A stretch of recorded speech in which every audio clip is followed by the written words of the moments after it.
morning, sunny, gorgeous Pasadena, California. I'm your radio DJ, Mr. Sunset Drive. You're currently listening to 360 PKV Sunset Jams to start your day. This next little bopper is titled Sunset at Santa Monica by Sounds Like Sander. Kick back, relax, and enjoy these slick tunes. Oh my god, I slept in again and I'm so late. I had a scheduled hangout with Edward this morning at 9 a.m. to work on the nitroglycerin-based rocket fuels we've been working on illegally, and I'm over 30 minutes late. He's gonna kill me. Oh, Jack, honey, are you awake? Your father has been asking about you. Our neighbor, Dr. Emmett Brown, has been asking for you. It seems as if a nice group of gentlemen from overseas are interested in buying some material from him. He's wondering if you had any, what did he call it, uranium on hand? I'll be out in a few minutes to talk with Dad, Mom. Oh, good, you're awake. Okay, honey. Man, that Doc Brown guy's weird. I go over to his house a handful of times to help my friend Marty with some science projects, and all of a sudden he wants my contact for my uranium supply. Man, good thing I have that nitroglycerin station on our front porch to disguise the actual material I have access to. Hey there, Jack Cadillac. It's me, the head of the underworld. The devil. I know you got all creeped out last night when you contacted me with your satanic ritual. I know you thought by hanging up that supernatural phone that you severed the connection, but I'm here and you're over there. So it looks like it didn't work. Isn't the devil scary? I mean, I can be. Do you want that version?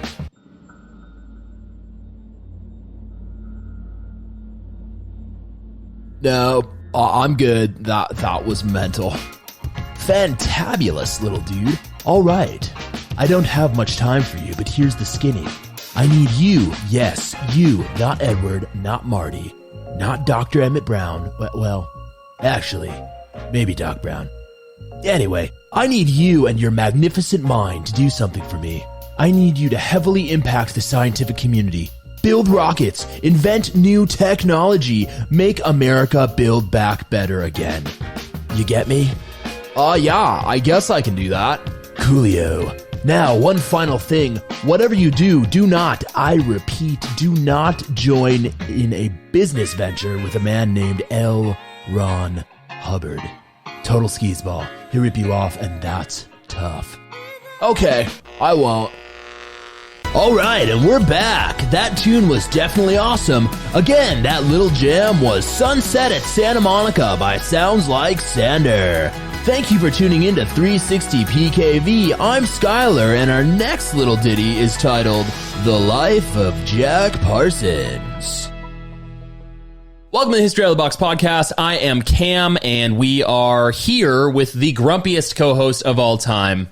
Me, Jen. Yeah. Thanks for selling me out right away. I'm throwing you right under the bus. Mm-hmm. He owes me dinner after this. Oh, I owe her dinner. Yeah, it's been an interesting one, fam. We've been all over the place. We went back to the great golden state of California, looking less and less golden every day.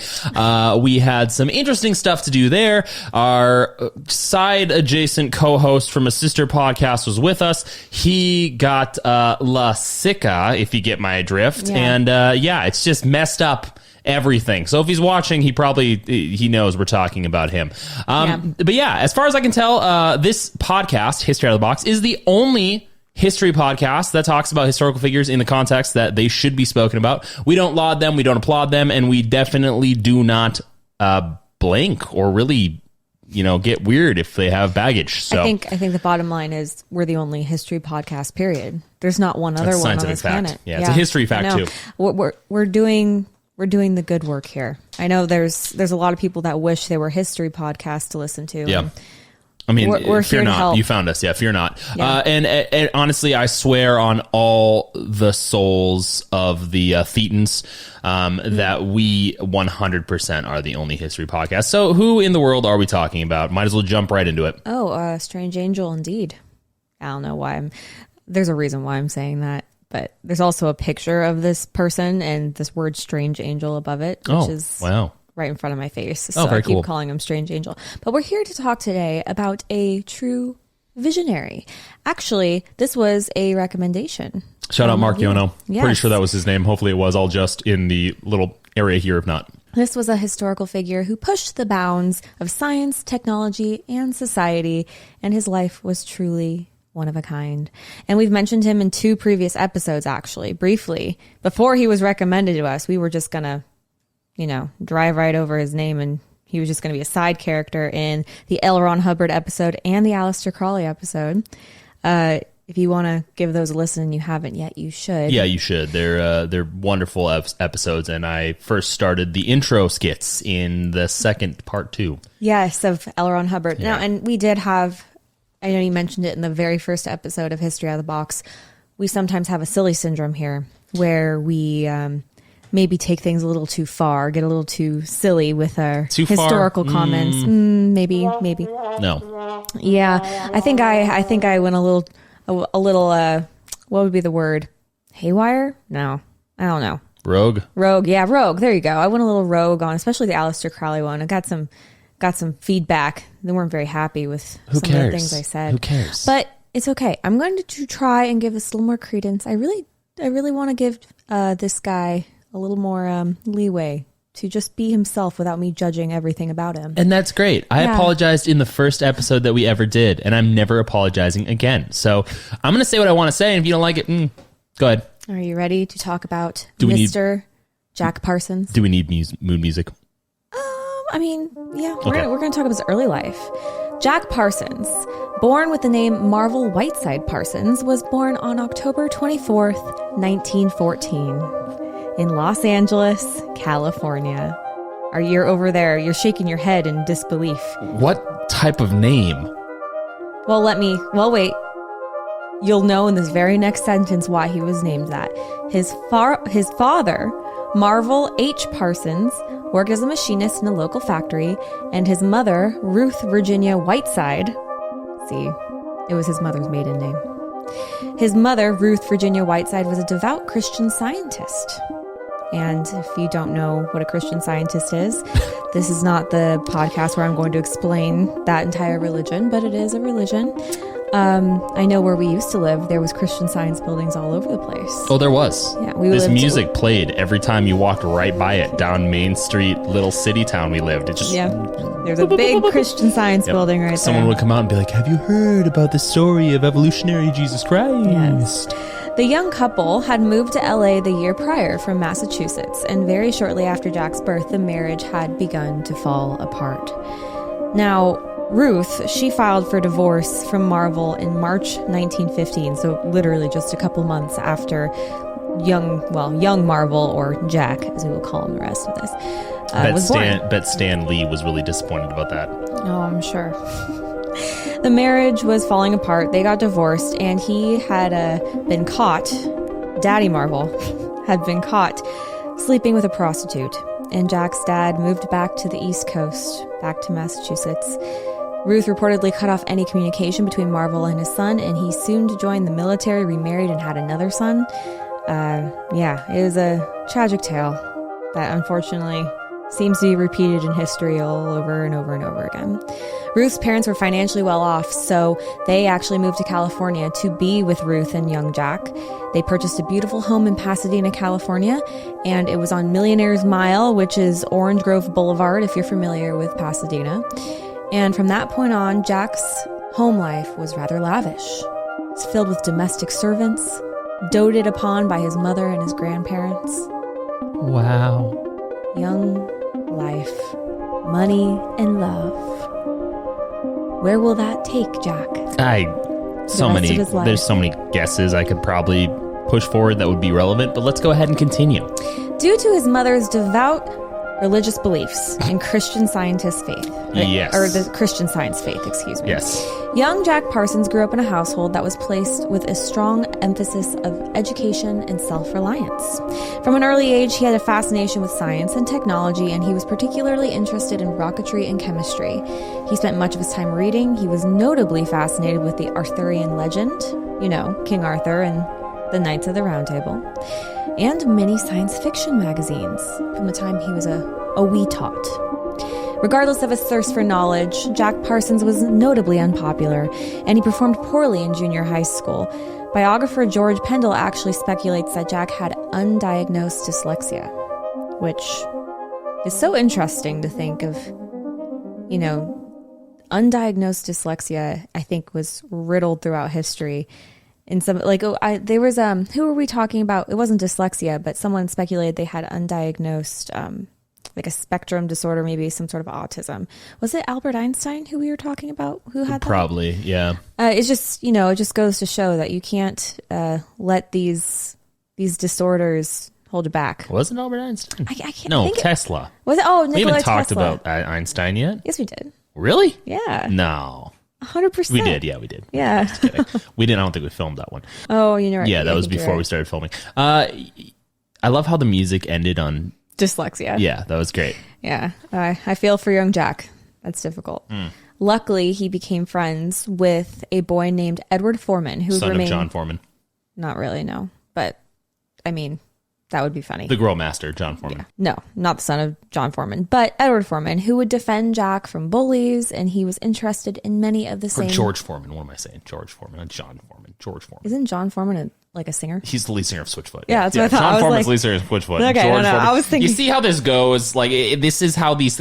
John Foreman apparently is the Grill Master, and George Foreman is the lead singer of Switchfoot in my brain. There you go, That's the why Grill. we do this show. Yeah. Yeah, so he was defended from bullies by... Edward would help defend Jack, and they were interested in a lot of the same scientific-y things. Dare you to grill? Oh, he's sidetracked already. As teenagers in 1928, both Jack and Edward began experimenting with many rockets. Oh. Yeah, rocket fuels. They would be in Jack's backyard just blowing stuff up. And soon he built and launched several small rockets successfully. They would read extensively on the subject, and Jack took to launching these rockets also at a nearby desert, the Arroyo Seco. Am I saying that right? Arroyo Seco. We're already there, folks. You know it's a good episode Arroyo when I start Seco. mispronouncing everything. Arroyo Seco Canyon Desert. There, thank you. Yes, that was nearby, and he would launch rockets off there. And he was particularly interested in the work of Robert Goddard, who is considered the father of modern rocketry, and they corresponded for some time about his experiments. And believe it or not, the dog from Jimmy Neutron is named Goddard. You realize do you see the connection now? I see the connection. I've You known know the why? connection. Yeah. Isn't that funny? I didn't realize that till just now. Yeah. That's why Jimmy Neutron's dog is named Goddard. Yeah. Fun There you go. fact for all the millennials out there. The Zoomers have no idea what we're talking about. Now, occultism interests began early on. And if we did talk about Jack Parsons in the Hubbard and the Crowley episode, you know we're going to talk about occultism in this one. What did Jack do? Oh, we're not quite there yet, but we'll get there. You might want to hold the music till a little later because you're going to want to save it. We're not quite at the occultism stuff yet. What did he do? Well, he attempted to invoke the devil into his bedroom one night, and he was reportedly so spooked by the event, and he considered it successful, that for some time he stopped making those attempts. That's it? So far. That's it so far. But yeah, that held him back from diving head deep later on. But yeah. Most people dive foot first, actually. Maybe You said he head was- deep, head first. I think it would be hands first, right? When you dive? Yeah, actually. So most So we're people both dive. wrong. Yeah. Well, unless you're doing like the, Yeah. you know, the pencil dive. The pencil dive. By 1929, his mother, Ruth, had sent Jack away to the Brown Military Academy in San Diego, California, due to his poor grades in public high school.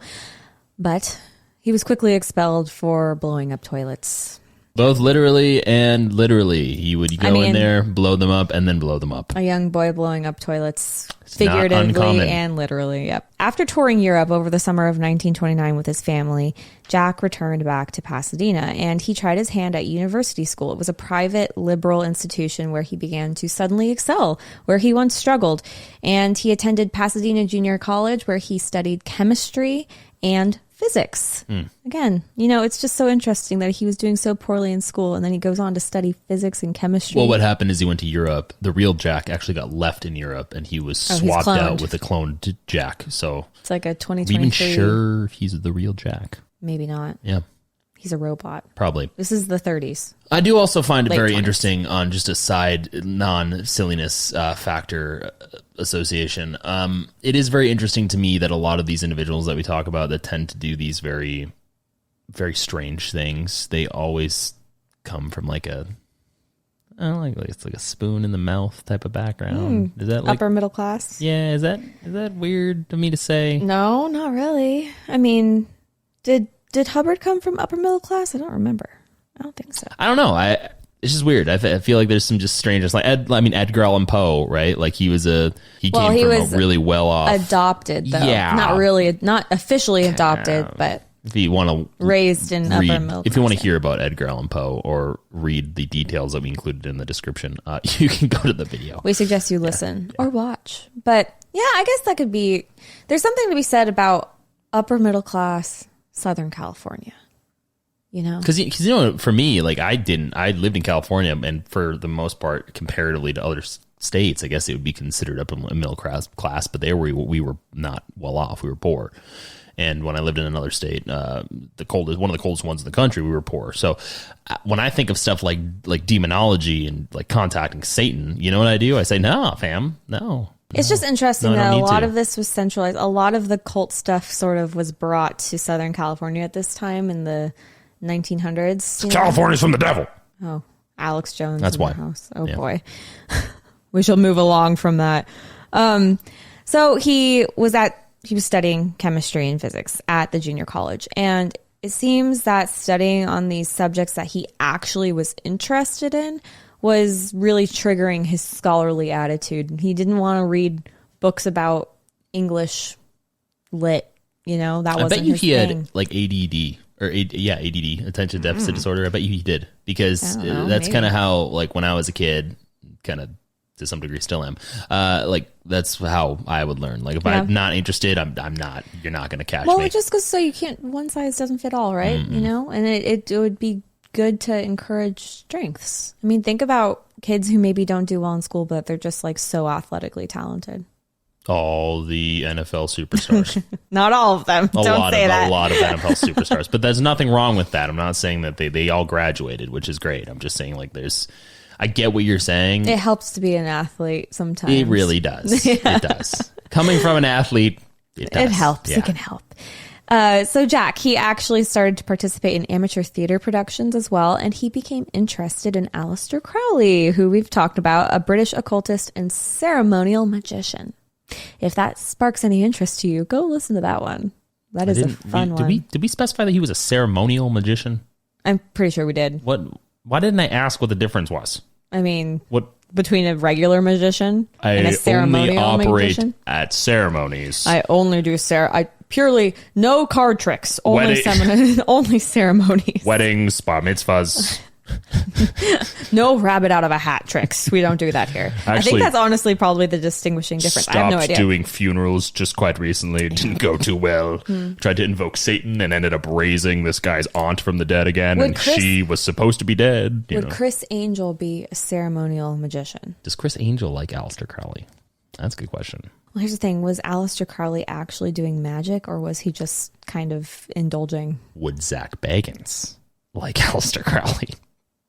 He's Good the world's question. foremost demonologist. I saw this recently on his new and upcoming trailer for his documentary that's coming out in March. Demon House. Yeah. Hit us up. Whoa, whoa. We'd love to go to the premiere. I've been Did you- to that museum a couple times. Did you hear that? What? There was a sound. What? Our house might be haunted. Oh my god. Okay, back to Jack. Let's Yes, get back to Jack. Let's Parsons. get back to Jack. Yeah, Okay. Aleister Crowley. No. Oh, Simp for Aleister Crowley. yes, he was. Now, Jack's family financial situation in his family was deteriorating at that point, as was many people's. You know, after the market crash in the late 20s. Yeah, the 2022 FTX investment fiasco. Yeah, I'm talking about the 1920s, Oh, but yes. yeah, Yes. same. Now, he actually went to go get a job at Hercules Powder Company, which only fueled his interest in rocketry. And when I say powder, I don't mean baby powder, you know. No, Oh, okay. not that kind either. Now, he also attempted to graduate from Pasadena Junior College with an associate degree in physics and chemistry, but he soon dropped out due to the financial constraints, and he began working full-time at that factory instead. And employers recognized his smarts. They actually sent him off to a manufacturing plant in San Francisco. They paid him a monthly wage of $100, which at the time 1929 was a really good deal. Yeesh. Yeah. And this constant work, though, around the nitroglycerin, it actually began to give him headaches. Pretty, I would imagine. I get headaches around the sun if I don't have sunglasses on. I can't imagine being around nitroglycerin all the time. I get headaches around pumpkin I don't know if spice OSHA lattes. was really requiring goggles or anything either. So it was a gray area, at the time. But he actually then was saving money. So he was like, I'll deal with these headaches because I want to save money. And he wanted to go to Stanford. He wanted to go to Stanford University nearby. And eventually he had to give up on that dream too. He couldn't afford it. No one could really afford anything in the 30s unless you were like the Rockefellers. Yeah, well, or the it was a Kennedys. rough time. Yeah. Good thing we're almost there to the 30s again. Or the Kennedys. They probably made it through pretty Oh yeah, bootleggers. Yeah. But he went back home to Pasadena. That dream of Stanford wasn't going to happen. He just couldn't afford it. So in the 1930s, Parsons actually became involved in the growing field of jet propulsion after attending a lecture with his dear friend Edward. Remember Edward Foreman? Yeah. They went to this lecture for a rocket engineer named Eugen Sanger. Eugen, maybe? Eugen? Okay, well, Eugen Sanger. Eugen. Eugen Sanger. Eugen Sanger. The two young men actually approached Sanger after the lecture, and they opened the door to networking, which was why these lectures happen a lot of times. People like to network at them. And Sanger started introducing them to people in the field. And these are two, I wouldn't say totally uneducated, but they don't have degrees. They don't have much behind their name except their interest in the subject. And eventually, Jack came to work at the California Institution of Technology's Guggenheim Aeronautical Laboratory through networking. Isn't that interesting? It's all about who you know. It really is. Yeah, it's really Still all today, about who you that know. rings true. That really rings If true. someone likes you for some reason, then You can get a all job. of a sudden you're the president. Yeah. You know? Mhm. Now, here he actually worked alongside some of the most brilliant minds of his generation in this industry, including Robert Goddard and Theodore von Karman. This was a major turning point in his career, and he would go on to make many more important contributions, which we'll talk about, in the field of rocketry. And that was both scientifically and industrially. So Jack Parsons was a very, very smart Yeah, guy. 100%. Despite some of the other stuff we'll talk about that may make some people feel like it's kind of weird, I mean, you or could- not having a litany of degrees behind his name. He was extremely intelligent, and a lot of the stuff we have around today in terms of rockets, you got to thank Jack. It's because back then we weren't so much a credentialist society as much as we are today. Well, that weather balloon that was shot out of the sky today or yesterday, whenever that was. Eventually, yeah. The one that we let sit around for 48 hours. Yeah, that one. That You was can great. probably thank Mr. Jack Parsons for that. Oh, great. Good. Yeah. Thankfully, if he was here, he probably would have shot it out of the sky earlier. Faster.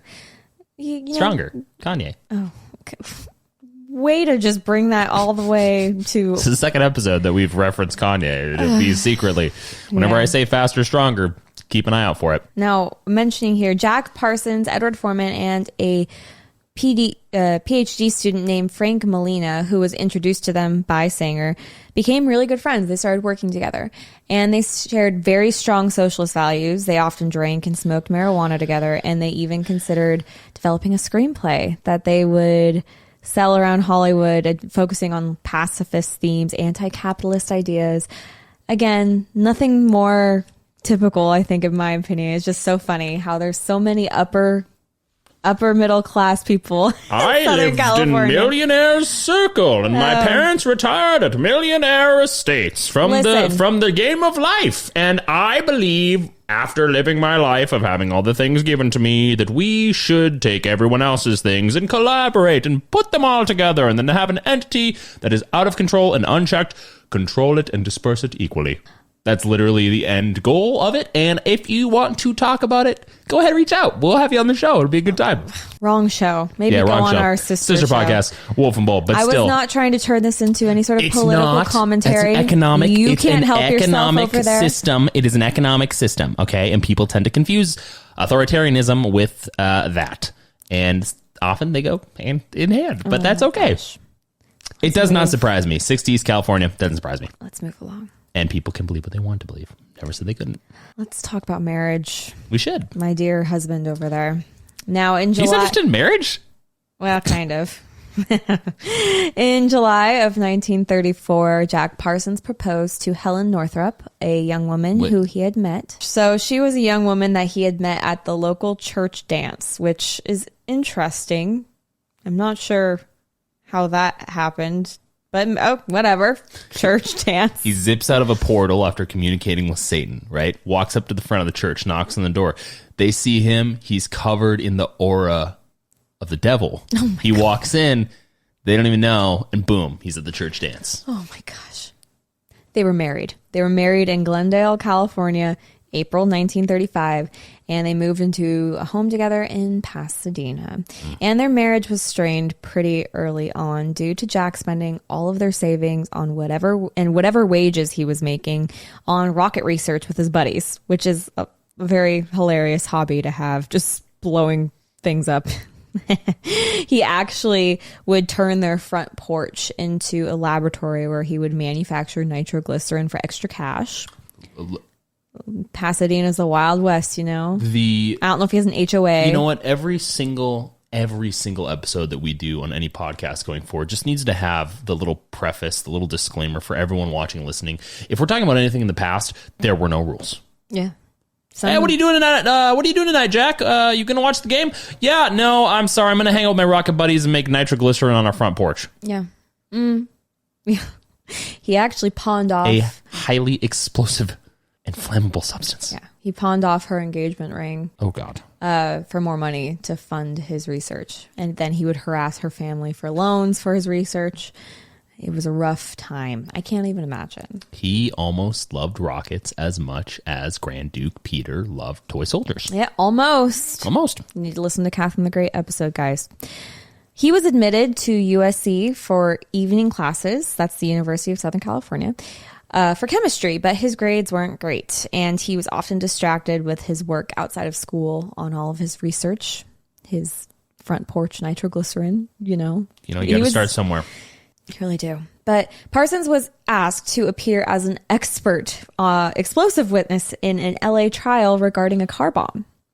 There's a famous picture of him holding up the car bomb. Wait. Yes, Wait a second. Mm-hmm. The police know about this? The police knew...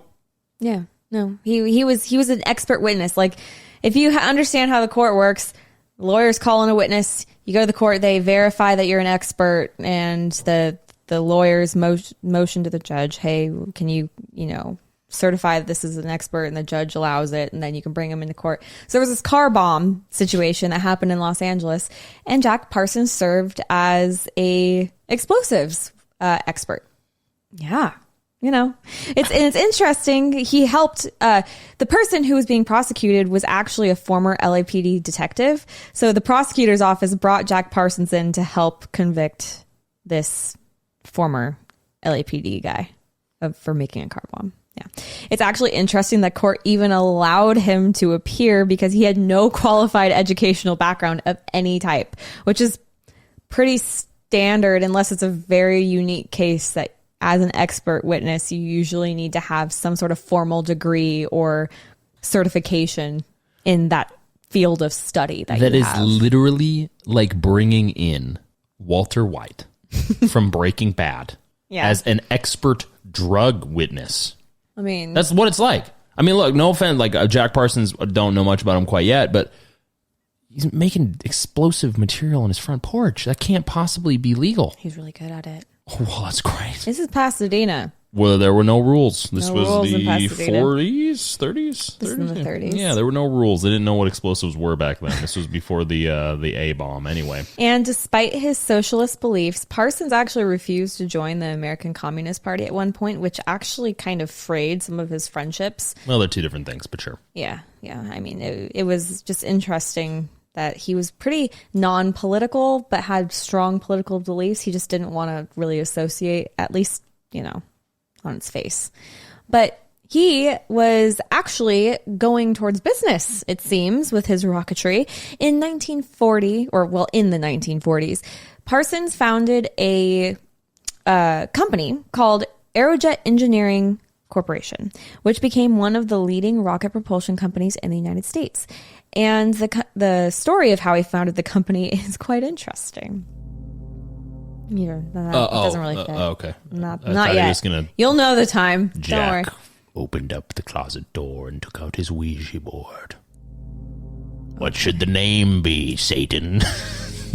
Aerojet Engineering Corporation. Dun, dun, dun, dun. He's got a Ouija board. He's like, what do I call it? A-E-R. Was it an O or a P? I can't tell. Arpo jet.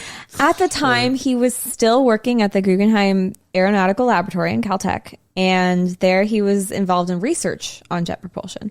He was working on a project to develop a liquid fuel rocket engine, and he realized that there was a huge potential here for his technology in the field of military defense. Did I show you the video I saw the other day from World War II in which the Germans, they didn't unveil, but it was basically reaction from American pilots when the first fighter jet flew by them? No. I thought I did. Well, maybe Jack played a part in this. Probably not. It's just interesting. Like the pilots, on a side note, they were flying in this. Some people may have seen this. It was a real. They were flying in the planes, and you could hear their voices, the reaction. The thing just flew by them, and they're, what in God's name was that? Yeah, that would freak me out too if I hadn't seen something like that. Just think of all the stuff our military has that we don't know about as just plain old citizens. Weather balloons above Montana. So he realized there was potential there for some big business in the military sphere with the liquid fuel rocket engine. And Parsons believed that there was a great demand for the liquid fuel rocket engines in a lot of things, but particularly the military. So he saw an opportunity to start his own company and produce them.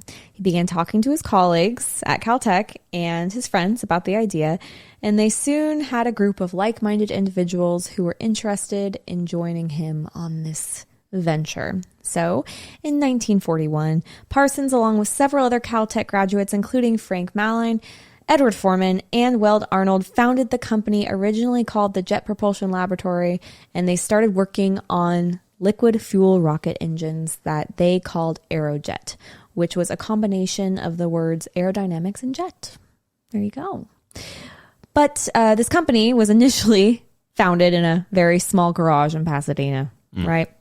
We're still sticking at home, as many companies do start, very small garages. Yes, as we sit in not our garage, but about the same size as one right now. But there, his team actually worked on designing and building their rocket engine. They had very limited resources. They had to be very creative in finding ways to get the materials and the equipment they needed to build. And despite the challenges, Parsons and his team were able to successfully develop and test their rocket engine, which they quickly gained a reputation for their innovative work in such a small amount of time. They were just brilliant. And in 1943, JPL, the abbreviation for the name of this company, was given a new name, this time the Aerojet Engineering Corporation, and it began to grow rapidly. And it gained a reputation for expertise in rocket propulsion specifically, and it soon began to receive contracts from the U.S. government, as was the goal from the very beginning. What was that movie? War Dogs. Yes. Great movie. Like I knew what you were thinking immediately. Yeah, it has nothing to do with rocket propulsion, but basically has everything to do with government. Has to do with government war contracts, private companies bidding on them. In that movie, you have Miles Teller and what's the other actor's name? He's from Superbad. Oh, what's his name? Oh my gosh, I'm blanking. He's so great too. Oh, I'm sorry. Good job. I don't remember his name. I'm blanking on his name. Regret. He's so good too. Dang it. Regret. I'm going to remember it like in the middle of speaking later. Just scream the name out loud. Oh, jeez. He's in a lot of movies. I can't think of his name. Oh, he's so good in that movie. Sorry, dude. Oh, well. He's a lot skinnier now. Oh, yeah. Anyway, okay. Wolf of Wall Street. Yeah, I can't think of his name. It's a great movie. Street. War Dogs is a great movie. What the frick is his name? You're going to kill me. Oh, my gosh. Hold on. Wait. Here, go ahead. Here. Jonah Hill.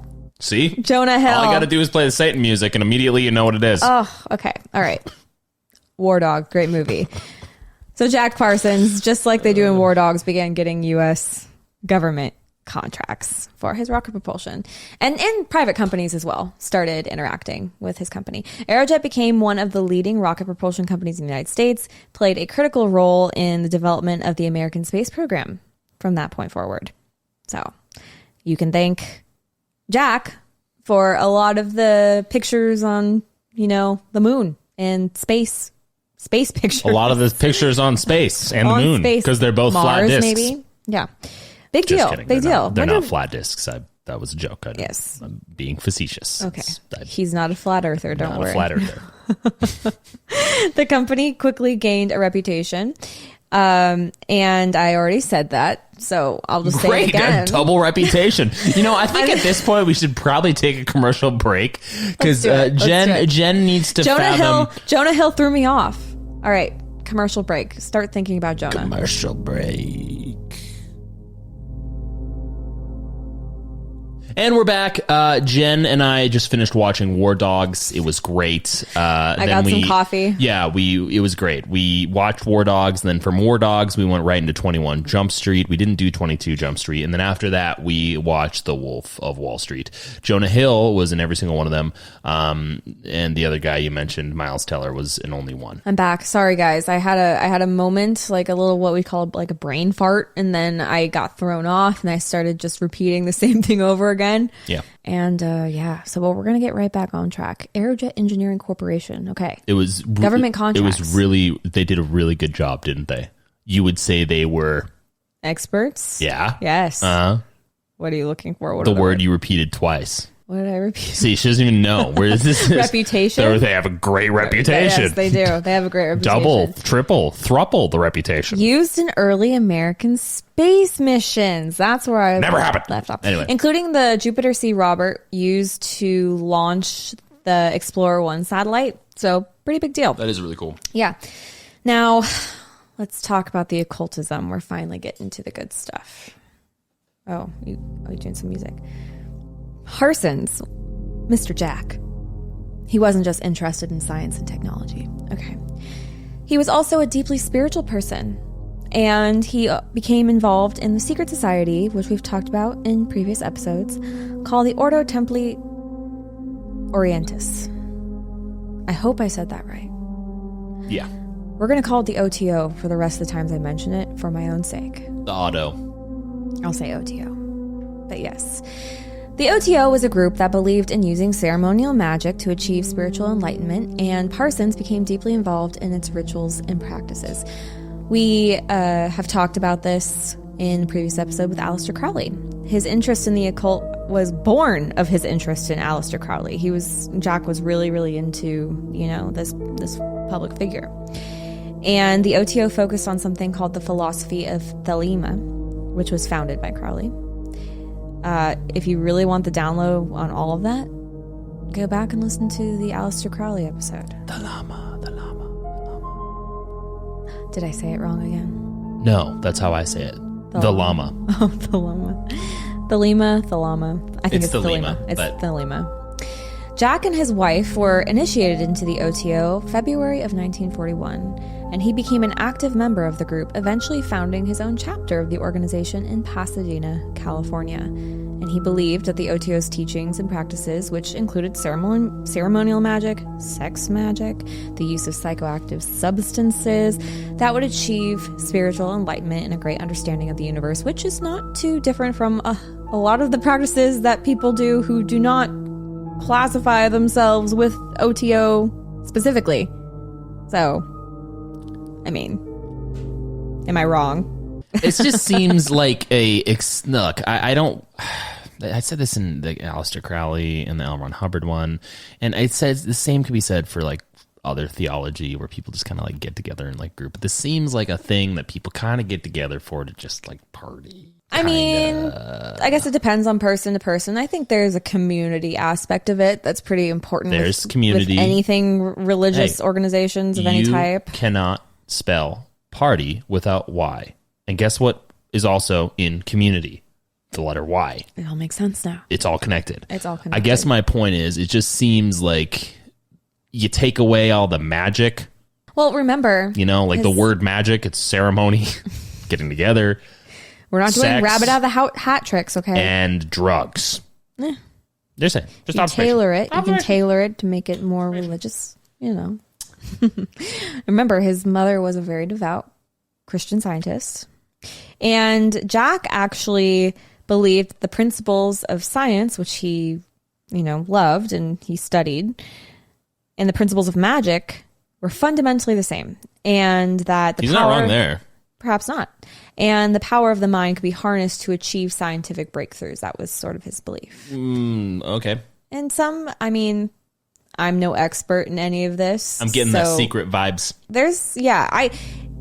From my personal view of this, I can see lots of correlating kind of tendrils here with some of the stuff that's kind of popular today. Like, secret manifesting stuff. I don't know. It's not exactly the same. Look, I already said it. I'll say it again. I'm not an expert in any of this. So are you I don't an know. Aries? A Virgo? Oh my gosh. Do you believe that rocks can heal you? Again. The music works. Not an expert in any of this, but there's certain aspects of all of these spiritual things that it's kind of all thrown together in a bowl. There's a lot of similarities with everything. But Parsons also believed that the OTO teachings would help him achieve success in his professional and personal life, as so many people who are involved with basically any religion believe. He also saw that the use of ceremonial magic, he believed, would gain greater control over his own mind, the minds of others. Oh, okay. All right. And achieve wealth, power, influence. So this is again along the lines of another individual who happened to be maybe 30 years after this, who liked to lock people in his apartment and make them into zombies. So now we're trending into a whole... Whoa. Yeah, I know. We're trending into a very similar... It's always about control, That's what it is. Why human beings they love just want to control everything. Yeah. Like, it makes everything boring. Well, Jack Parsons lived in a 2-story home in Pasadena, spacious yard, had a laboratory in the basement, and he would conduct experiments with rockets and chemicals there. And he had a very distinct house. Apparently it was Spanish colonial revival and Art Deco styles, So typical California.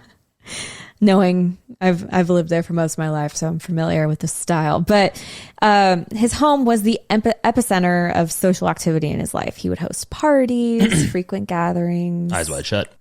Not quite. Are you sure? I mean, I'm not 100% sure. Magic, sex. Entertaining friends, colleagues, and of course, members of the OTO. So I would be surprised if it wasn't. Just saying. By June of 1941, Helen had left home for a period of time. And encouraged by the OTO principles of sexual promiscuity and some aspects of it, there's always... Well, Jack began a sexual relationship with Helen's 17-year-old sister. To which, upon Helen's arrival back home, the sister proclaimed that she was Jack's new wife. And Jack admitted that he found his sister-in-law more attractive than his wife, Helen. And, I'm sure at first you might think this doesn't sound too great. And I'm assuming Helen was a little conflicted at first, but she was in the middle of this nasty mess situation. And I don't know, I'm going to say that maybe the behavior of things going around her was affecting how she was cult-like. Maybe. Just spit it out. It was cult-like. She began a relationship with another man, great. Wilford Talbot Smith, who was also a Thelemite, so he was in the same group, and the two couples remained friends. That's great. I'm sure it wasn't complicated at all. Sure, it didn't mess up any of their kids either. They and other Thelemites, they actually lived together in a communal situation. And there was some children there. You know, I'm going to go out on a limb and say it probably wasn't the best situation. They all paid about $100 a month in rent, and they slaughtered their own livestock for food. They had blood from the livestock available for rituals. Again, I'm not an expert at the OTO. From what I saw, they did these weird rituals, in my opinion, rituals with blood. They used the blood of livestock. I don't know. Jack actually donated almost every dime he made to the OTO. Like, he was very dedicated to it. Well, was it an actual religion? Was it filed as a religion? From my understanding, you're asking two hard-hitting questions. Well, here's he started the OTO, right? He didn't start the OTO. He started a chapter of it. Yeah, so he's the head of a chapter in Pasadena of the OTO. And yeah, he donated. I'm not sure if it was qualified as an actual religion or not. Well, if it was, the reason I'm asking is for tax write-off purposes. Yeah, that's a good question. If he's donating all of his money, I'm not 100% it's basically sure. going back in his pocket, and then he's getting tax write-offs. It's a good question. And for anyone listening, I suggest you find out, is the OTO a qualified religion at this time in America? Anything can be a qualified religion if you work and believe hard enough.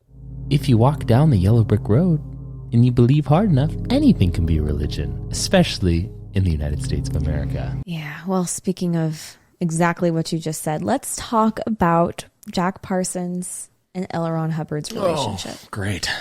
And remember, we've mentioned that 17-year-old sister before. Yeah, we did. Sarah Northrup. Hubby Dubby Doublard. Yes, we did. Jack Parsons' wife's sister, who's now his girlfriend, GF lover, I don't know.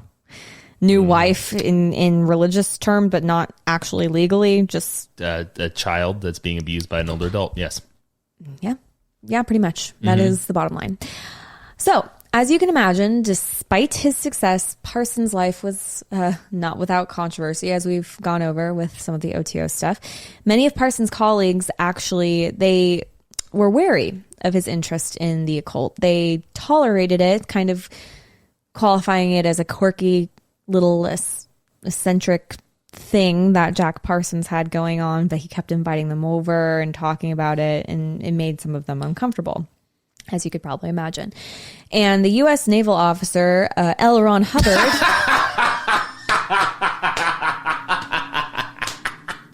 technically... yeah, sure. We've talked about L. Ron Ernest Hubbard. goes to the Navy. If you haven't heard, we did 2 episodes on L. Ron Hubbard, and they were quite fun. They were fun to do. Well, let's put it this way.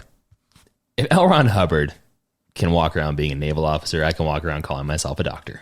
Well, yeah. Well, he literally was a naval officer. He literally used an island as target practice. It's true. Yeah, without the consent of any of the other people within the Navy. He just was like, fire. This looks like a whale. Shoot it. That's what he did. Wasn't it a log? I don't know. I can't remember. He wasn't the brightest anyway. Oh, he thought it was a submarine and it was like a log. Well, if Tom Cruise would get out of it, it would just die. Anyway. So hopefully it does, but never know. Again. I normally root for things in a positive light, and that's one of the things that I'm rooting against. U.S. Naval Officer L. Ron Hubbard became a close friend of Jack's when he joined the OTO. And we talked about this in Hubbard's, I believe it was episode 2 when we started talking about... 2-part episode, yeah. Yeah, Jack's girlfriend and sister-in-law, Sarah Northrup. They were in an open relationship, and Sarah became enamored with Hubbard.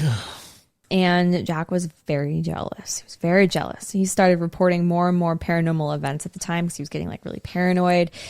He said it was because of the rituals that being performed, and he was irritated with Sarah. So he would hear screaming banshees and orbs and apparitions and disembodied voices. Like, he was just reporting more and more of these things. You didn't hear that originally? He's hearing more now. Like, his Really? rituals were really starting to get active. Interesting. Results. Wow. What did he change? I don't know.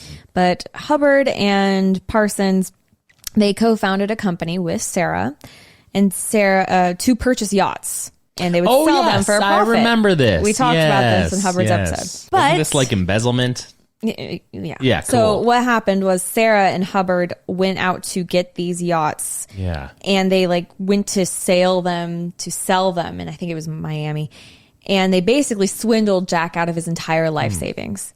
And Jack never took any further action against Sarah or Hubbard because Sarah threatened to report him, rightly so, of statutory. Yeah, well.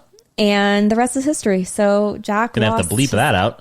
But yeah. I'm sorry. It's okay. I mean, the fact that we have to bleep that out is crazy because it's a we literal technical term. can't talk about things that are serious at all on any of these platforms because none of the people running the platforms want anybody to know about anything. So well, right. So something terrible happened to Sarah, and she was going to rightly report him, but she was used abused. She used it as leverage to get away with Hubbard and the money, and she did go on to later marry Hubbard. She was his second wife. Nice. And he was still married legally at the time too. It was a mess. These people. They were messes. They were messes. We all are messes in our own way. But this one was particularly messy. Some people are Jackson Pollock level. The Church of Scientology, which was founded by L. Ron Hubbard, actually maintained a press statement at the time that Hubbard was sent by the U.S. Navy to destroy Parsons' black magic cult in Pasadena. So that was their stance at the time, that was why he was there in the first place and took Sarah. And what do they think of the U.S. Navy? That would be really... What do they think the U.S. Navy does? Does it listen to the Sea Org? What do they think? I don't know. Very interesting. I'd love to know, Ask the right people. Well, no, I don't want to ask the right people because then they won't stop showing up. So yeah. Well, in the 1950s, Jack Parsons was suddenly being investigated by the FBI for his involvement in the OTO. Remember, his colleagues and a lot of people he associated with his work were kind of concerned about his, religious background and activities. So he was also being accused of being a communist, which was a pretty big deal at that time in America. Yeah. A lot of people were accused of being communists, and it would kind of screw up your life, whether it was true or not. Yeah, there were some that were. Yeah. Not a lot, but there were some. The FBI at that point had a long-standing interest in the OTO and other occult groups that were popular at the time, and they were considered a potential security threat due to their connections to foreign countries and association with communism. If you remember, Aleister Crowley actually he went to Europe because he left America because it was kind of crazy. And then he got booted out of Italy at one point. Yeah. It was a really big deal at this time in the world with some of this occultism stuff. So this was devastating for Jack when he realized he was being investigated. And he actually had FBI clearance before this, working on the Navajo missile program. Remember, he is a renowned jet propulsion scientist. Yeah. He helped America and the military do a lot of He knows all the crazy secrets. Stuff. Yeah, he knows all the secrets. So he was stripped of his FBI clearance because of this and his behavior and communist sympathies that he may or may not have had. Who knows? But the FBI received reports in the late 1940s that Jack was involved in subversive activities. These reports included a 16-year-old boy. Warning, this is going to get horrible. A 16-year-old boy who said he had been assaulted by members of the OTO lodge where they lived, and neighbors accused the group of actually performing a ritual where a naked pregnant woman jumped through fire. Okay. Whether that was true or not, I don't know, but it was not reported. Something that I would ever guessed would have been the ritual. Remember, in the Aleister Crowley, there were accusations of cat. Yeah, doing stuff with cats. Yeah. Did she make it through the fire? I'm assuming so. There was no reports okay, of. Cool, gotcha. Yeah, there was just some stuff going on that was squirrely to a lot of people who were, kind of shocked, right? So, and who knows how much of this is real, rumor, real. Exaggeration, So there was no official evidence to back those claims up. So the FBI actually conducted surveillance on Jack Parsons and his associates because of this. They collected information from a variety of sources, including his family members and his friends. They interviewed Jack multiple times. They asked him about his involvement in the OTO, his political views, connections to foreign countries. They searched his home, his office. They seized a large amount of personal and professional papers, letters, diaries, other documents, and I imagine that's pretty scary. Like, all of your stuff being seized by the FBI. This is one of those, between a rock and a hard places for me, because at one side you got Jack Parsons, who's very clearly a part of some sort of occultish group, and as we have dived into before, they don't exactly cross all their T's and dot their I's when it comes to treating people normally. So he's there, and then they've got Uncle Sam with the FBI, which we all know how incredibly truthful they are.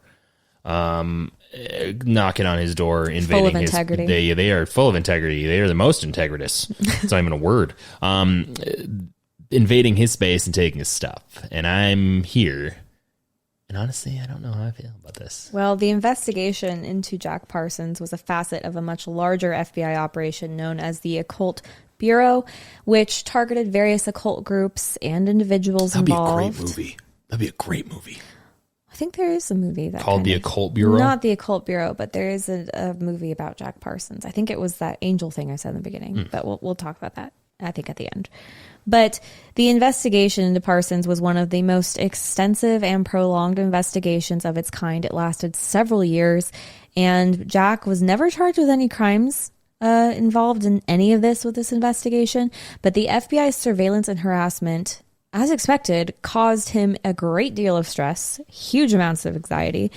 I can't even imagine. Yeah, no thanks. No. I don't think I've done anything squirrely like that, and I would be like questioning every single thing I've ever done in my life, being like, I hopped that fence when I was 12 and they finally figured it out. That one fence happened to be adjacent to Area 51. Yes. No. These controversies, coupled with his increasingly eccentric behavior, led to him being blacklisted from the scientific community. And again, I'm just a personal thing right here. Like, does eccentric behavior really have to qualify whether this brilliant mind that was creating like a huge amount in the science? I don't know. It depends on what we define as eccentric. Yes, exactly. If they show up, as I've said before, in on some other episode where it was with I think it was with Hubbard, or it might have been Crowley, where you show up and you're doing the whole what's James Charles, you order the pink drink. Oh, pink drink, yeah. That's eccentric. Yeah, sure. Oh, I'm so eccentric. Oh, I do all these crazy things. Wow. Like oh my God, like Becky, like all the girls with their, like the teenage girls, like, oh my God, she did a flip. Oh, you're so crazy. Like that's eccentric. Having a pregnant naked lady jump through fire is not eccentric. Yeah. It's crazy. Yeah. The scientific community did not like some of the stuff they were hearing about Jack, including being investigated for communism by the FBI. Which, in the defense of Jack, to play devil's advocate, a lot of them do that stuff anyway. Yeah. So is this you got caught and now we're exercising you from our in-group of weirdness? Well, here's the thing. Scientific communities are not... they have so many principles. So many. They're not free of clicks. Yeah. Is that okay to say? Sure. All right. Well, additionally, though, this may be more of a relevant thing, in my opinion, to blacklist someone over, but he was heavily, not just marijuana and alcohol, but he was abusing all sorts of drugs, cocaine, amphetamines. What amphetamines? Amphetamines. I'm so familiar with drugs, I can't even pronounce them. You want me to say these? Peyote. I can say that one. Mescaline. Sure. Opiates. Okay. See, yeah, guys, again, I'm sorry. Not worth blacklisting. They all do that. Well, I guess that's all true. of them do that. Listen, I'm just like, this guy was a rocket scientist. Look, as long as he's not killing people. Coming from the tech industry, it's way more prevalent than you think. Way more prevalent. Oh. And look, I did think people, do what you want to do. Don't invite me. Do you want to do? But at the same time, it's like, you guys kind of all do also, that. don't be doing that while working with nitroglycerin and making a rocket. There's things that could happen. Yeah, don't do that while working with nitroglycerin or the housing market or anything to do with medicine. Yeah, well, you all tend to not just the drugs. His sexual escapades were kind of escalating. He eventually actually paid. Well, let's not say this word. I won't say it. Yep. He paid for his friend's girlfriend. He impregnated her, and so he took her to a clinic to... and his friendships with that person, with the boyfriend of this, was obviously deteriorating. He's shunned. He's shunned at this point by the scientific community. And some were actually supportive of Jack. They believed that his work in rocket propulsion, like I've kind of been saying, was maybe a little too important to be overshadowed by his interest in the occult. And they defended him against the accusations made against him. They believed that the FBI investigation was unjustified. And again, there was some pretty terrible accusations, but there was no, besides his word, which the 16-year-old boy, which is pretty important, there was no other evidence to charge him and convict him. So they were like, this is ridiculous. And however, on the other hand, many members of the scientific community could just not overlook this. They were concerned it would have a negative impact on his work in rocket propulsion if he kept being involved with this stuff, which turns out it did. A lot of people know Jack Parsons for the occult stuff and not for the fact that he can be largely thanked for a lot of the scientific breakthroughs we've had today in the rocketry world, so to speak. And that his association with the OTO was seen by a lot of the scientific community as poor judgment. And it also led to security concerns. This is a very intelligent man who is creating these incredible assets for the U.S. military who could be compromised by foreign countries who have communist interest. Or drugs. Which, yeah. So his reputation was severely damaged. And Jack Parsons was no longer able to receive government contracts. His funding for work in rocket propulsion was basically evaporated, and he had difficulty finding work in his field after this. I mean, everyone knew who he was and no one really wanted to touch him. And the decline in his professional career began, and it really never took off again, regardless of his groundbreaking contributions in rocketry. And leaving the scientific community, Jack Parsons fell much deeper into the occultism after that. He finally divorced Helen. They had been going back and forth about this for a while, and he married Marjorie Cameron. What? And I didn't talk about it earlier, but there was some rituals that he did with her in the past. Yeah. They had been sleeping together for a while, but I can't show this if you're listening, but I have it here for who's watching and for you over there, Cam. Looks like a... Marjorie Cameron made a painting that she says depicts Jack Parsons as the angel of death. Not gonna lie, that angel of death kind of looks like Adam Driver. Oh my gosh. That's hilarious. Kind of looks like Adam Driver. It's basically this big picture of Adam Driver with wings. with wings. It's literally Adam Driver with wings. Looks exactly like Adam Driver. Oh my gosh. It's a pretty scary looking picture. Which I don't think Adam Driver is scary, by the way. He's saying that because he knows I like Adam Driver, but thank you. More. So yeah, she drew this. So they had an interesting, I don't know, what would you call this, outlook? Well, she did. I don't really know what that painting of Adam Driver would really symbolize for their relationship. Because like I get like the theological, like the blasphemy with the hands, the palms, and the whole thing. I get that, but like it's also Adam Driver, you know. Well, the wild ass hair day. Jack Parsons. We're getting into his end, his demise, unfortunately. He died on June 17th, 1952, one day before a planned vacation with Marjorie to Mexico. And he died in an explosion in his home laboratory. The exact details of the incident are unclear, but it is believed that he was conducting an experiment involving the handling of a rocket and its fuels when the explosion occurred. And it's also stated that he had been working on this project right before his vacation because he had received a late order from a film set and was working quickly to get it completed before he left home. Parsons was horrifically injured in this explosion. He actually died because of those injuries only 37 minutes after the explosion. He was burned over much of his body. He suffered severe trauma, including broken bones, internal injuries. His right forearm had been amputated. A hole had been torn into the right side of his face. He tried to communicate with the ambulance once they arrived, but he just couldn't get anything out that was, what would be the word? He couldn't understand what he was saying. He couldn't speak because his face was blown open. Yeah. Bottom line. Literally, guy had two mouths, couldn't speak. Sad. Yeah. The exact cause of the explosion is, again, unknown, but it is believed it was an accident, not a suicide attempt, even though some people stated it might have been, but it doesn't sound like it was. It was probably caused in error. Don't say it. You can't say it on YouTube. I know what you're about to say. But yeah, some people also thought he might have been unalived by someone else. Right.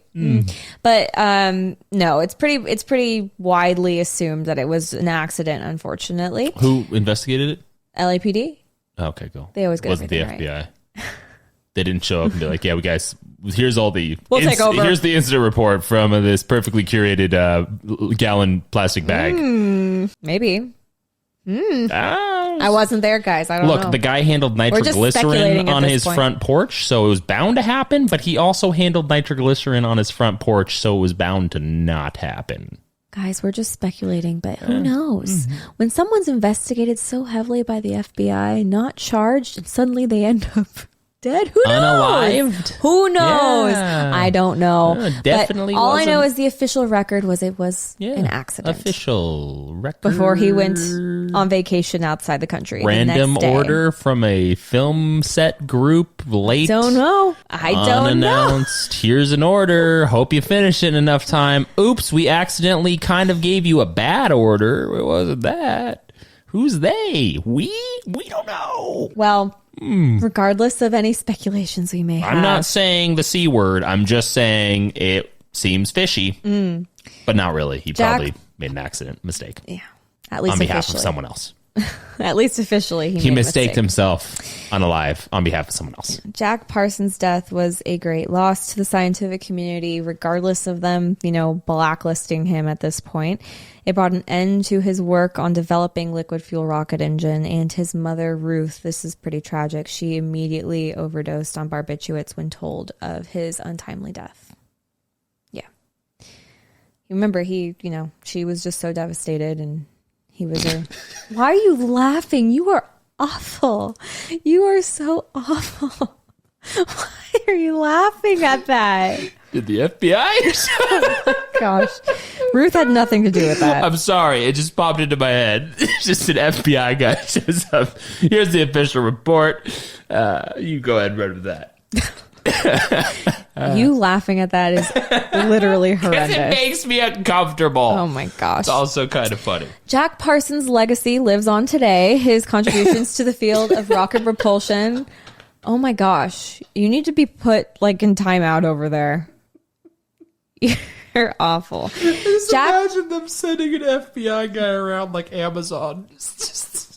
Oh my gosh. His contributions to rocketry are widely recognized. Rip Ruth. Yes. Rest in peace. Rest in peace, Mama Ruth. He is considered one of the fathers of modern rocketry. Stop laughing. His life was more than just science and technology. He was a true visionary who pushed the boundaries of what was possible in so many different areas of life. And if the OTO helped him with that, we don't know. He pushed boundaries. He was... Oh my gosh. Jack's remembered for his unique and colorful personality. Whether the occultism throws you off or not, we do have a lot to thank Jack Parsons for. Look, I'm sorry for laughing. I'm also crying because it's so tragic. My gosh. With that being said, honestly, it is really tragic. I'm purely laughing because the imagery of the FBI sending around just some intern handing out official reports on what happened is actually quite hilarious. It is an interesting thought that he had such. His story and his career is kind of incredible that he was able to do so much without having to go through the schooling that is typically involved with these crazy. Well, science. now, I mean, look, I think the thing that gets me is it's because of credentialism, because of accreditation, which is great. Those are things that we need. Because, I mean, on the opposite end of the spectrum is you've got this guy doing great things for the rocket community, and then you got Dr. Death, carving people's backs carving open. people up. So, I mean, there's the alternative, right? So, I guess my thing is it's just interesting looking back on these things, silliness aside, and seeing someone who could have and still today you can be, just in a different way, as successful and as influential as he was, even though he was also likely probably doing weird things with the auto convention. The auto convention. He's going to like the local, like, where would you have a convention at? Convention center? Yeah, there you go. That's what I was looking for. He's at the, what's the one in Anaheim? He's at the Anaheim Convention Center where they have like VidCon and stuff. Where am I going? Like an OTO conference? Just him and 5 other people. It's Aleister Crowley and L. Ron Hubbard. Pregnant lady running through fire. But yeah, no, that was interesting. I honestly, I as much as I do think that this painting of Adam Driver is really cool, I honestly I happen to enjoy this one, even though I think he's still of the same group of person as Crowley and Hubbard. There is the TV show, what I wanted to mention, called Strange Angel, and it's a historical drama. I think it only ran for like 2 seasons. But it's called Strange Angel. It's all about Jack Parsons. So I don't know where you would find that today. It was on CBS. Discovery Network. Just probably. Look, it was canceled after 2 seasons, but I'm sure you can find it somewhere. There's only so much. I mean. Well, it focuses all on his life. He's an interesting guy. Yes. And here's the thing. This is just me personally. I look at pictures of him, and he was like very good looking. He was a good looking dude. I don't know why someone would pick L. Ron Hubbard over him. I mean, it's like... Yeah, no, dude. L. Ron Hubbard... Unfortunately, L. Ron Hubbard didn't have... Look, he wasn't no offense, guy. but L. Ron Hubbard kind of looks like one of the lead singers from the Star Wars Tatooine, little bar.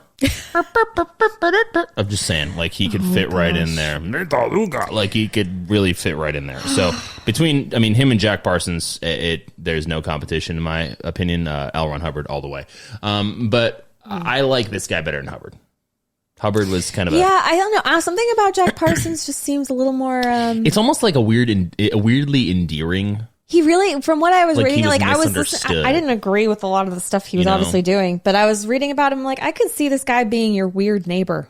Like he was like you're kind of like, he's odd. He's like odd. Doc Brown in his younger days. Yeah. Hanging around with kids. No one can really explain why. No one knows why. Gets in trouble. I also like... I understand that the U.S. government was freaking the F out about communism at this time in the history. As they should have. Yeah, okay. I'm just saying, like, there's also a lot of, whether it was legit or not, there seems to be a lot of lives that were kind of really, really destroyed by some of the stuff going on at the time in terms of just speculation, accusations. Well, you want to talk about, you want to talk about an example of the daddy warbucks in the sky, Uncle Sam, not doing a good job of something that's a prime example amongst all the other things that are out there. Save your opinions for your. But you just point to that the Red Scare incident. Yeah, it's just interesting, funny. And especially since they really focused in, I think, a lot on the scientific community. Anybody who's in the scientific community who had any sort of sympathies for any sort of communist or even socialist ideals were really speculated at the time because they could be poached by another country and off you go. You're making bombs and jets, and main rocket guy goes to the Mao Zedong. Oh yeah, wouldn't that be a good time? So it's interesting and a very tragic end for a renowned scientist who we have a lot to thank for. So yeah, that's Jack Parsons, everyone. Yeah, that was an interesting one. On a scale of 1 being on a scale of I don't like to 10, 10 being I can tolerate, I give him a 6. Okay. That's pretty good. Who's your least favorite we've done? Was it I give him a 4.6. Was it Alexander the Great? Was that your least favorite? You really didn't like him. I really didn't like Alexander the Great. Yeah. Like, he wasn't that great. He kind of sucked. I'm not gonna lie. Vlad the Impaler was kind of he was just kind of straightforward. He impaled a lot of things and killed lots. Not until he was in his mid-30s. Did a lot of killing and a lot of impaling. I would say Alexander the Great has not been the best. I really liked Catherine the Great. That one was entertaining. And this one was okay. This one was fine. I liked it better than Crowley. I still think Crowley is a wet fart baldy. Our next episode is going to be on someone who doesn't have the most specific detail about his life, but he's really interesting, and I'm going to fill it with a lot of historical context. I'm really excited about that one. Well, very cool. We will be doing that soon. But yeah, I don't think I asked beforehand, but if you happen to like our content, go ahead and give us a subscription. We have a new episode every week, most of the time, on Tuesdays, audio-wise, Wednesdays, video-wise, and you can find our Instagram, History Out of the Box, right down here. And yeah, the subscribe button will be right over there. But yeah, thanks again for tuning in, and we will see you next week. Bye.